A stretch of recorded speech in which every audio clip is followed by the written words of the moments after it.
on to Senator Aubrey McCarthy. Thank you, Ciarán, and thank you to all of the witnesses for being here today.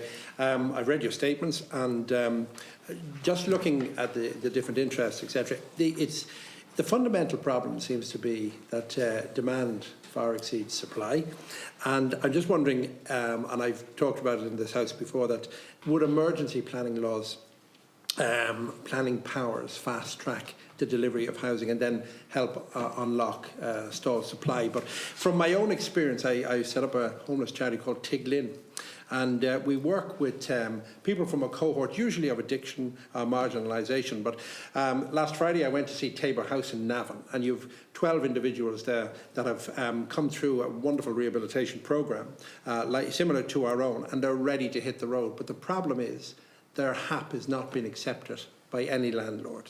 So it's not because of their background, not because of anything, but it's just HAP itself. And I'm just wondering, is there something that needs to be looked at, or has the economics simply stopped working for HAP?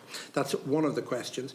Another question I'd love to ask is if you could change one thing regarding housing supply and how to unlock it, particularly for lower income families or vulnerable households, what would that be?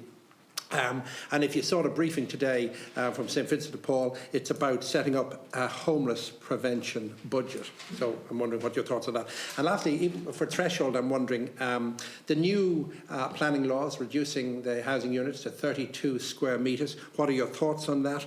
The Minister is saying it should benefit the builder by bringing down the costs, but it should benefit the purchaser by lowering the price. And I'm wondering, how do you do all that? So just your views on those, please. Can I take that one first of Please. all? I know a lot of landlords are nervous of it because in some instances it can take 4 to 5 months to get paid. So no landlord is in a position to wait to get paid for 4 to 5 months. And really the delays seem to be in the HAP system, that it's just squeezed too tight, and that is a challenge for most landlords. Has that ever been lobbied? Has that ever been challenged? I'm not quite sure. I know there was a change that if the tenant then stops paying their proportion to the council, that the council would pay for a couple of months and then completely stop paying all. And that's another fear, that something will happen. The tenant, they stop paying the council, and then the landlord completely loses all his payment. And they would be the fears around for landlords about taking HAP tenants. Just a delay. Okay. Can I take the one thing? The one thing, there's two things I changed actually, to be honest. The first thing is the bed-sit ban was a mistake. It was a bad mistake when the Green Party got rid of the bed-sits, because what you did was you took out the little annuities and you kept Super Queen. That's basically what you did, and you lashed up the prices and you took out the whole bottom tier of the market.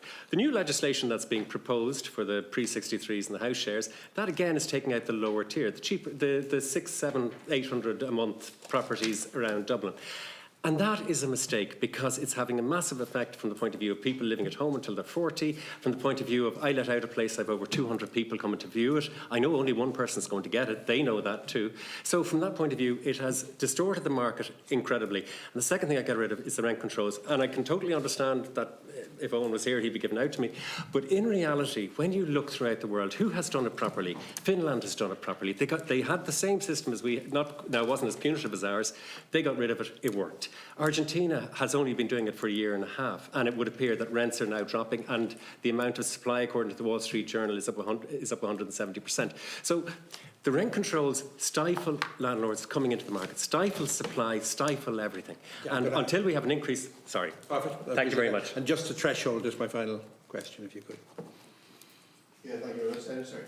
Regarding the minimum standards, I guess I touched on it earlier, and I advise caution. And again, we understand why the department and why the minister is looking to stimulate supply.